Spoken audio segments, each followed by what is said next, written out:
Mathilde Mathurin a du chagrin.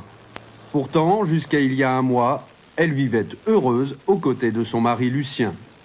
Ça nous est tombé comme ça, sur la tête. Lucien, nous l'avons retrouvé à la clinique Les Beatles, à Saint-Vergémont, à quelques kilomètres de là. J'ai ressenti les premiers symptômes il y a 1 an. Elle me parlait de la femme du Guillaume qui avait des varices. Moi, dans ma tête, je me disais, qu'est-ce que j'en ai à foutre? Et puis après, j'ai commencé à moins regarder la télé l'après-midi. Je trouvais ça complètement con. Bientôt, c'est l'engrenage. Lucien ne regarde plus la télé le matin non plus, ni à midi, ni le soir. Puis, il arrête son abonnement au Nouvel Observateur.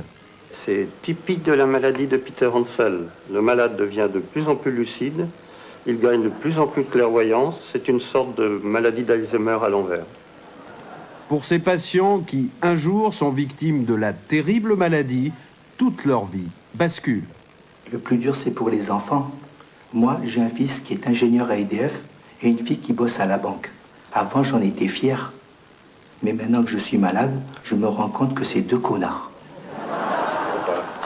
Évolutive, la maladie de Peter Hansel pose déjà des problèmes sociaux graves, comme on peut le constater dans les pays riches où la maladie a fait son apparition en avant-première.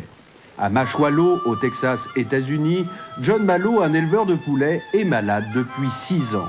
C'est le premier malade de Peter Hansel recensé et il vit un véritable cauchemar. C'est terrible. Je m'aperçois que nous, les Américains, on est vraiment des gros cons. Et en plus, j'ai une casquette à chier. Plus qu'une simple maladie grave, la maladie de Peter Hansel n'est-elle pas le levier qui risque de faire basculer le monde de nos certitudes? En d'autres termes, n'est-on pas dans la merde?